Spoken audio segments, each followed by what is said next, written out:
Something else about this attitude part that I think is very important. If there's one thing you can do, and you can start doing this before you ever come to our center, is start really asking yourself questions when you start to get stressed about your child. You start to get annoyed at something your child's doing, say, okay, why am I getting annoyed at this? Could I just take this moment and just really be okay with what my child's doing? Or if you start getting scared about the future, you can start to change the messages you're sending yourself. So instead of saying, she's still doing that STEM. What if she's still doing that in 20 years? Who's going to take care of her? Right? So instead of playing that tape in your head, you can go, she's STEMming. She's trying to take care of herself. Cool. Maybe there's a way I can help her with that. So it's really about changing the lenses we're using to see our children and changing the tapes we're playing in our head.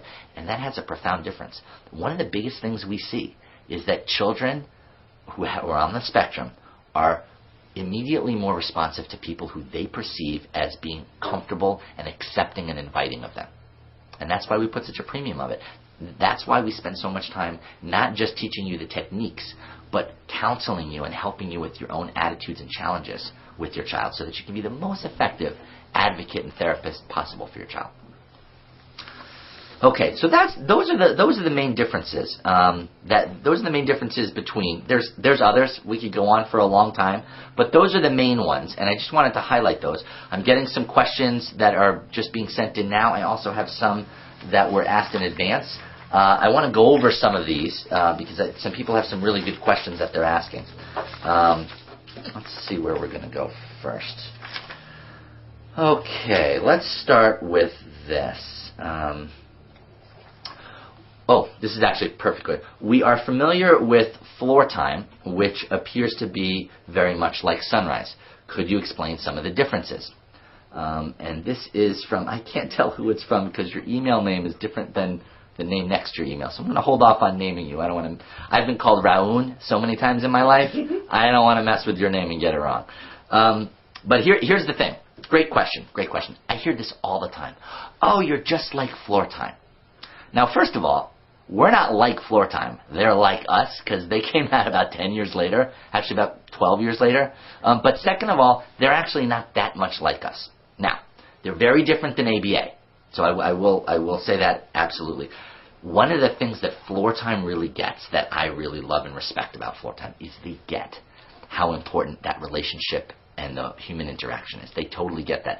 They're not focused exclusively on behavior. They are focused on interaction, and they see the importance. They see that autism is a social relational disorder and not a behavioral disorder. And I have nothing but applause for floor time because of that. I absolutely respect that.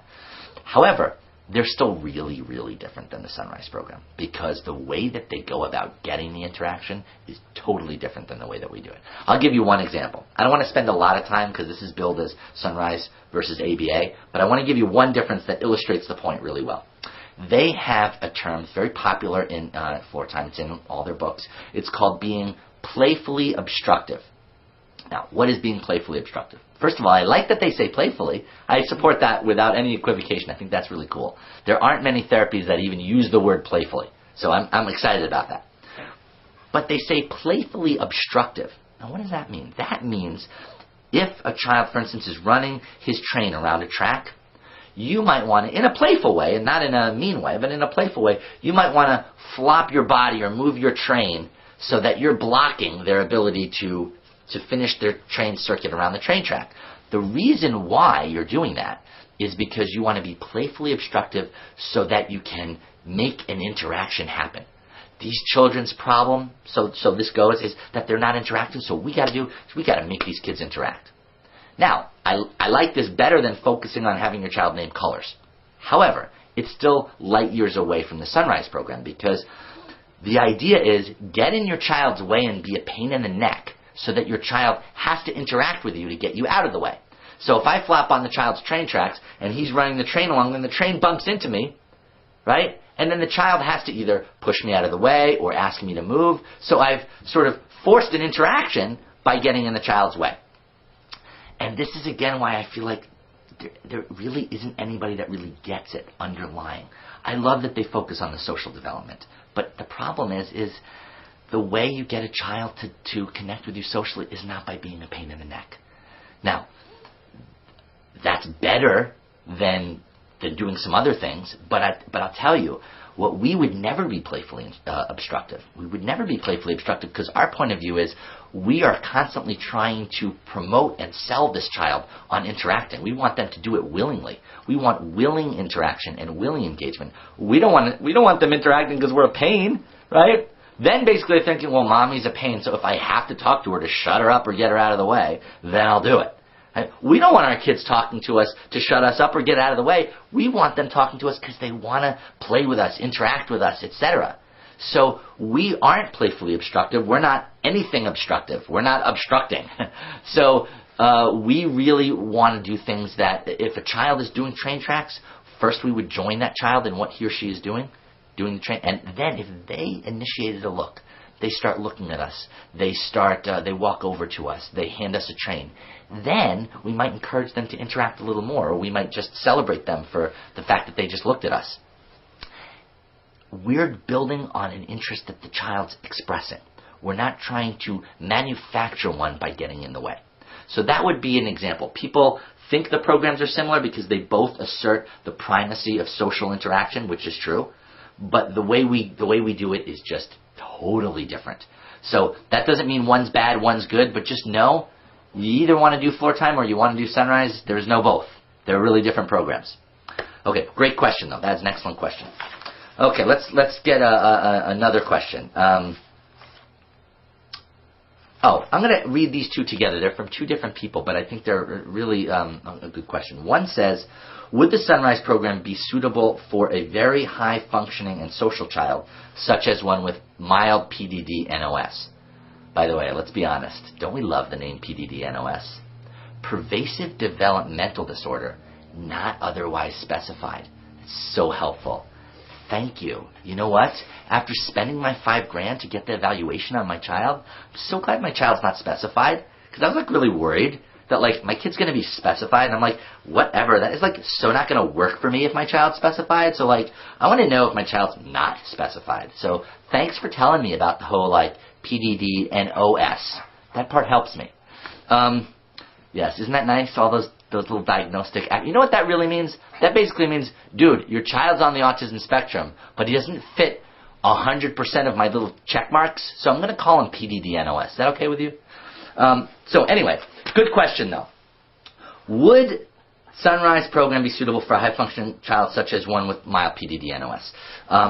Here's the other question. This question is from Barbara. I do have a name on this one. Barbara, you're asking, please tell me what you can do for a 12-year-old who has been in the ABA system, has learned to ask for things, is potty trained, identify people. Great, actually that's wonderful. But isn't communicating. I can't tell me what's hurting or bothering her, has no concept of danger, can't express feelings. Is it too late to reach her?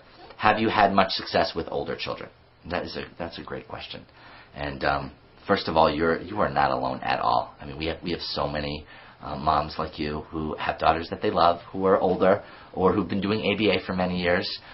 So that's fine. We actually have a lot of experience with that, and we can absolutely help you help your daughter. I mean, I'm 100% convinced. I don't know exactly where she'll end up because I'm not psychic, but we can definitely help you help her. And if your concern is that she isn't communicating, that's our specialty. So absolutely. Now you might think, but I've been doing ABA for so long and she's not so young. You know what I'd argue? I'd argue that starting a Sunrise program might actually show you a more immediate and profound change early on. I'll tell you why I say that. I can't guarantee that. I don't know. But that's what we see a lot. And here's why. A lot of children who are used to having years of ABA, when you first join them in their world, when you first use their motivation, when you first work with them in a Sunrise way, it's like the elixir of life to these kids. They've been waiting for it. They've been craving it. So when they do it, when you do it with them, they respond, sometimes in very, very profound and very fast ways. So I would argue that this would be a wonderful time to do the Sunrise program with her. We have as I mentioned last time, we have a startup program, Sunrise program startup, a week-long intro training program. It is an amazing program, and it'll give you everything you need to start this up. And that is June 15th through 20th, this coming June 15th through 20th. So give us a call and you can get set up for that, absolutely. Okay, great question. Couple more questions, and then I want to go to a few that are on the board. And we may run over by a couple of minutes because we lost about 10 minutes to our little difficulty, but we'll get everything straightened. We'll make sure you get everything in that you were going to get in. All right. Let me read you this. This is by TMD. TMD. I feel like I know you so well with the informal name. Now, I think your name might also be Michelle. So, hi Michelle, TMD. How you doing? Okay. I actually really liked your email here. Let me read it. I was very glad to be a part of the first webinar last week and found it very encouraging and informational. I'm very glad to hear that. Also, thank you so much for responding to the questions that I sent ahead of time. Hey, you're 2 for 2 now. You can't argue with that. Thank you for responding to the questions I sent you ahead of time and the time you took out for me and parents like myself who are desperate to find another way. Another way and a better way for their child. Inspiring us through your story as well as through the program has surely brought hope to lots of lives. Not only mine, I'm sure, and that's true regardless of what anyone might say. Thank you. The upcoming webinar, meaning this one we're doing right now, will be new ground for me, and I just had a couple of questions as it gets closer to the next startup program at the Institute, and I'm very eager to begin with my daughter. Okay, I don't know if we'll get through all your questions, but we'll take a little poke here. I am from Chicago, and I will be attending the Autism One conference next month. This is in late April. Late May. It's, I believe, May 22nd, 23rd. It's that weekend, Memorial Day. So you're attending the Autism One conference. Good for you. Nice job. There's a lot of good resources there. Will your seminar be similar to the webinars you're conducting over the next month?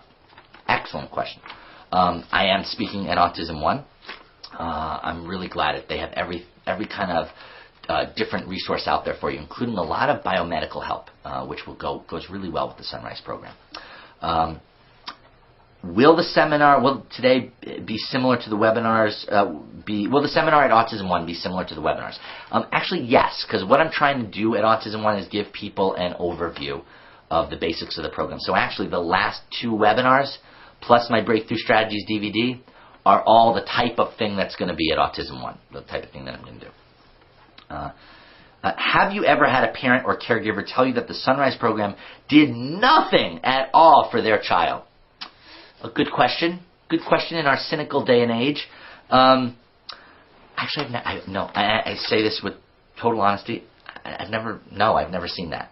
Now, have I had parents where their children move slower? Move a bunch slower than the average child? Absolutely. Children move at all different speeds. We have children who've completely recovered, just like me, and have no trace. We have children who are what I would call near recovered. They're not quite like me, but they're doing fine. They're in school, and they might have little remnants of their autism. And I think that is amazing. I will say that I think that's important that we distinguish that, because I keep hearing people, like a celebrity we might know that's been on TV a lot lately, female celebrity that I shall remain nameless here, that keeps asserting 2 contradictory messages, which is my child's completely recovered and my child still has a lot of challenges, a lot of autism challenges. My only problem with this is I think it then parents start to feel like everyone says their kid's recovered, and that just means they're not sure what that means. So just so you know, at the Autism Treatment Center of America, when we call someone recovered, we mean they have no shred of autism. Right? Doesn't mean they have their own unique personality, but they don't have autism. They're in my kind of bracket. Now, we have kids who also are near recovered, who are really close and have just some autism attributes. And we have other children, I will say this, who move slower and who have gone slower down that road. And I think one of the things that I love about the Sunrise program is we're not ranking success here. Some parents did better than others. Some kids did better than others. Really, all kids end up in a different place. And that's one of the reasons why it's so important to cultivate an attitude of real acceptance and peace with where our kids are. Because wherever your kids are, they're still going to be yours. They're still going to be your lovely little boy or little girl. And let's cherish them for the gift that they are wherever they end up. So I think kids end up in all different places, and let's really celebrate that. But I have never had a parent come up to me and tell me they've seen no change since doing the Sunrise program. That I have never seen. Okay, let's read this one. Oh, I am going to read this one, and then I'm going to not answer it. How's that sound? Does that sound good? I'll tell you why in a minute. Okay. I'll keep it as short as possible. Laugh out loud. Yeah, you better laugh out loud, because this puppy ain't short. Has the program found a way to disengage a child who has a hard time doing that? My 3-year-old daughter is autistic, and I feel her biggest bouts of aggression come with being too engaged and my trying to pull her away or distract her. That doesn't work. There's more explanations of what your daughter does. And then you wrote right at the end, she completely flips when it can't be exactly her way under her terms, and in that way she has never budged or let us in. Okay. So first of all, I hear you. I hear you loud and clear. That's true with a lot of our kids. So I want to tell you that I'm not answering this right now for a really good reason, which is next week, I want to get this time right, Tuesday, April 22nd, from 7 to 8 p.m. for 60 minutes. Okay, 7 to 8 p.m. So it's only an hour long. That's Eastern Standard Time, so you're going to have to adjust for wherever you live. But this is Tuesday, April 22. Bryn Hogan, who is pretty awesome. Now, yes, am I biased because she's my sister? Okay, maybe a little bit. But she is the executive director of the Sunrise program and the Autism Treatment Center of America. She is also the mother of a girl named Jade who she has helped to completely, her and her husband William, who is a senior Sunrise teacher and key factor in professional training. They both had a girl who they helped to recover completely, and I will let her tell you exactly how that went, because it's a story you're going to want to hear. It's really amazing. It's like Sunrise Generation Dose, which is pretty unbelievable. When she tells you how this actually happened, it's going to blow your mind a little bit, because it's not the story you're expecting. She is an amazing lady. She is really incredible. She is a wellspring of knowledge. Like I said, she's worked with her own daughter, who she's helped recover. She's worked with thousands of families and children over the years, over the last 15 plus years, who have children on the autism spectrum. So this is really a good treat for you. I'm very excited. And her seminar is on aggressive behaviors. The full title is Aggressive Behaviors, Get a New View and Techniques to Change Them. Techniques to change the aggressive behaviors. But not through behavior modification, but in a different way. She is...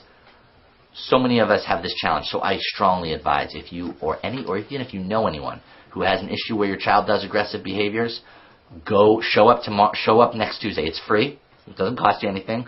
And it's an hour long from 7 to 8 p.m. on April 22nd on Tuesday. So show up to that. That'll be Bryn Hogan, and that will be enormously helpful to any of you who have challenges with that. So I'm not going to answer that right now. All right. I'm going to put these to the side right now, and let's look at a couple of our questions that we have here. I will say this, I'm going to answer just the ones that are most relevant to what we're talking about. A lot of you have some really good questions, but they're not all on this topic. So I'll answer a couple that are on this topic. Okay, let me take a second. I'm reading this off a large computer screen that's ahead of me. So these are recent questions that have come in.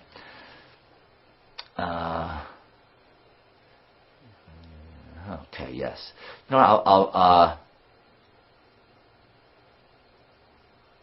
okay. Through the Sunrise program, aren't you're using reinforcements in the form of favored activities to work with students? So basically they're saying, aren't you actually using the reinforcements? ABA focuses on using reinforcement and weaning the reinforcements once the activity is reinforced to them. Fair enough. Would that be a similarity between the two models? Could joining be a form of building a relationship with the child, which is a key part of a good ABA program? And that's from Tara from Virginia.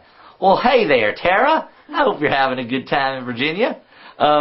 Thank you for watching and for writing in a question. I appreciate that. And actually, your question's a very intelligent one. It's a really good one. I don't totally agree with your thesis, though. So let me throw out a different idea here. First of all, the again, there's a core philosophical difference here. The idea of reinforcements is just not what we're doing. We might celebrate a child, and we might encourage a child to do something more, but the idea is we're not looking at behaviors and asking. We're not even asking the question, what can I reinforce and what can I try and extinguish? It's just not a question we're asking. So we're fundamentally coming from kind of a different vantage point. Although I understand why you do reinforcements and then try and wean them off it, I get that. When you also ask, could joining be a form of building a relationship? Well, it is, so I 100% agree with you there, with the child, which is a key part of a good ABA program. Okay, I'm glad you brought this up. I find this very interesting.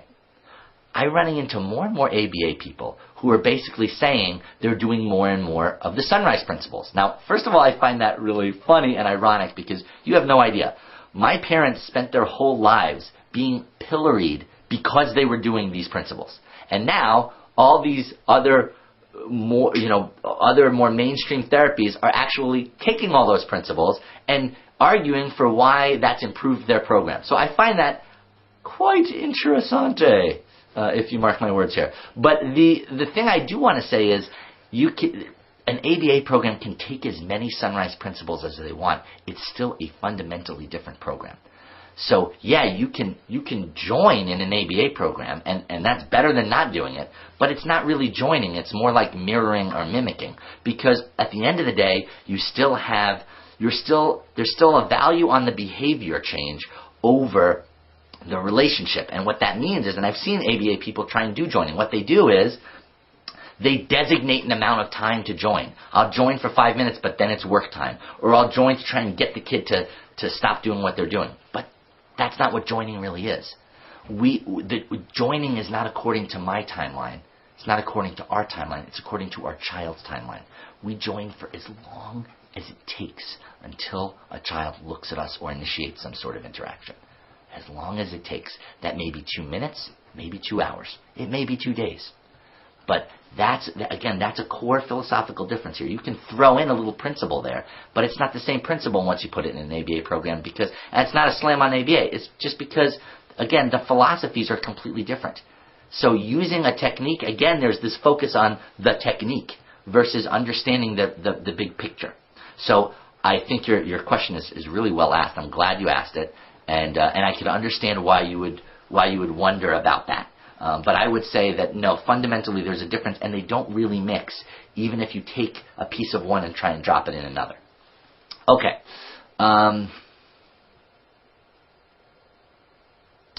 How do you show or explain? This is a good question. How do you show or explain to ABA professionals or other people the difference between ABA and the Sunrise program? Oh, well, golly, I hope I just did that. But I hear. Let me continue your question. Most therapists do not, in all capitals, so I know you're not messing around here, do not want to be energetic and loving. You also capitalized energetic and loving, which I really appreciate. They do not want to be energetic and loving. They just want control. This is from Deborah and Janice and Nancy. Hey, if I knew you guys were going to triple team the situation, thank you very much for asking that. I'm just messing with you. That's a great question. One thing I will say, we work with a lot of different therapists who come here. I don't want to paint everyone with the same brush. I just want to be really aware of that. There are so many dedicated professionals who are really happy to be energetic and loving and really want to help children in this way. But yes, are there many, many, many who don't want to do that? I totally agree with you. So, how do you explain it? I would actually, you know what I would do?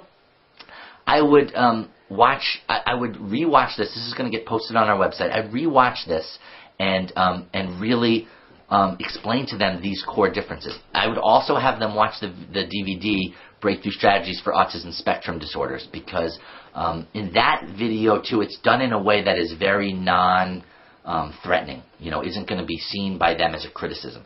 I don't think criticizing them is the answer. I'm saying when you talk to them, I don't think saying you're not being energetic enough or you're missing this important piece. I don't think that's going to, just like that doesn't work with our kids, I don't think that's going to work with them either. So I think the idea is giving them a non-threatening way to digest why this might be helpful to do. And I think what you would want to do is actually two things. Breakthrough Strategies for Autism Spectrum Disorders, which you can buy from us. You can also get a DVD that you can get for free, which is it's just called the Sunrise Compilation Video or Sunrise Journeys Video. It's a DVD. We can send it out to you. It has some incredible documentaries that actually show what families have done with their own children, which is truly, truly amazing. There's one in particular. It's by the BBC, which is like the CNN of England, and it's called I Want My Little Boy Back. And it is this family that just works with their little boy Jordan, and it's amazing to watch what happens. But what's great is you can see it in action, and you can see the usefulness of it in action. And again, in a very non-threatening and in a very moving way. So I'd recommend you use those resources. Okay. Nothing motivates my daughter to potty train. I've tried it all. This is from Michelle. Listen, if I had another 2-hour session with you, we could focus on that. We will have some sort of web course or webinar where you will be able to get that information. The quickest way to get it, and I say this with all sincerity, is go to the startup program, which is June 15th to June 20th, because we talk about potty training there, among other things. We won't just teach you potty training. We'll give you the big picture to help your daughter in a lot of different ways. But we have a lot of experience with that, and we can definitely help you with that. Okay.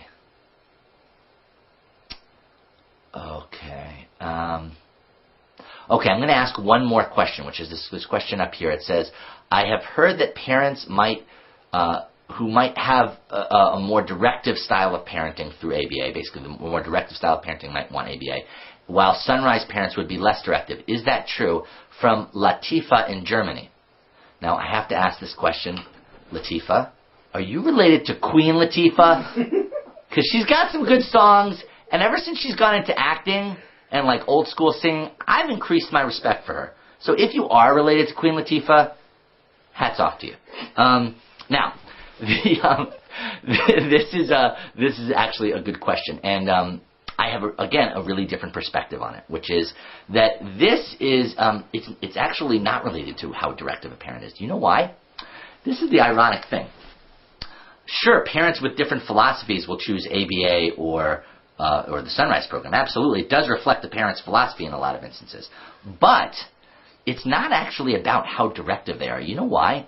Because a lot of parents, I was just talking about this with a Sunrise parent, a lot of parents who really want a lot of control over their child development and everything, a lot of them do Sunrise. Now you might say, well, but why? It's so much of a less directive program to the child. Yes, that's true. It is less directive on the child. But as a program, the whole Sunrise program is based on the parents having absolute control over their program. You make the decisions. You run the program. You get the education. You train your volunteers or therapists to work in the way that you want them to do it. And we train you to do that as well in the startup program, by the way, and in our other programs. So absolutely, that's something we can help you with. But a lot of times, the directive parents, they want the Sunrise program because they want a program where they have all of that control and directivity over their program. And actually, a lot of parents who do ABA, some of them might be more directive because they want that style, but some of them might be less directive because the program might be being done for them, and so they might want a little more of a hands-off kind of feel to their program. So I don't think we can generalize that all parents who do Sunrise are this way and all parents who do ABA are that way. I think you have directive and less directive parents in Sunrise and directive and less directive parents in ABA. The key is, if you are a parent, though, who really wants total control and say-so over your child's program progress and development, then I would say that's what the Sunrise program is all about. So that's what you would want to do. And I would say, too, for any of you watching, because we're gonna start to wind down now, we really trust you. And that's the thing about it. You as parents, we really trust your ability to help your child, to make the best decision for them, to be their advocate. Does that mean you know everything? Of course it doesn't mean that. We all got stuff to learn, and we have stuff we can teach you and show you. But it doesn't mean you know everything. It just means you're the one that's best equipped. You're the best resource for your child. You're the best person. And because you are going to be around in 20, 30 years, you're the one who's vested here. So you're the one who should be making those decisions. We don't apologize for that. We've had some people who find that to be threatening because they find this idea that these supposedly unobjective and overprotective parents are getting to choose what's happening with their child. They find that offensive or annoying or whatever. We don't apologize for that because we really do trust you as the best person to help your child and to make these decisions. It doesn't mean you do it all yourself, but it means you're going to be at the top of that pyramid. You're going to be at the peak of that mountain. You're going to be at the CEO of that company. That is your child's program. And we think that's a wonderful thing. I know it might sometimes sound scary, but that's why we help you. You're not alone in it. We help you. You also meet a lot of other parents who are walking the same path that you are, and it's quite an experience. So I hope to see a bunch of you at the startup program this June because that would be then you can sort of see if this is something that you want and go do it, and then have the tools to actually use it with your child. So I absolutely recommend that to you. Now, if you want to do that, you can go to autismtreatment.org. Autismtreatment.org is our website. By the way, you can also go to autismtreatment.org/research if you would like to see a very thick and quite boring but very interesting at the same time academic paper that calls together a lot of research that actually supports exactly the principles that we've been talking about today. So that's interesting as well. Also, our phone number. I'm going to give you the two numbers. If you are not in the United States, 001-413-229-2100. And if you are in the United States, 1-877-766-7473. That's also 1-877-SONRISE, SONRISE. And you can, again, if you use the phone's better because over the phone, which you can't do this over the internet, you can order the Breakthrough Strategies DVD. You can also register for a startup if you would like to do that, and you can also book one of these calls with one of our family counselors, which is again at no charge, doesn't cost you anything, and you can get your questions answered in that way as well. So I strongly advocate that. Let me just see if I'm leaving any basics out here. Oh, I want to remind you one more time. Next week, Tuesday, April 22nd, from 7 to 8 Eastern Standard Time, 7 to 8 p.m. Eastern Standard Time, for 60 minutes, Bryn Hogan is going to do aggressive behaviors, get a new view and techniques to change them. Sound good? Sounds good to me. I had a really great time with you guys today. If you know someone that didn't get to see it, have them come to our website tomorrow and they can see it for free. They can watch it streaming over the web. Thank you for taking your time. I know you guys have a busy life, so thanks for taking your time to watch this, take it in, and even write some questions. And I wish you all the very, very best.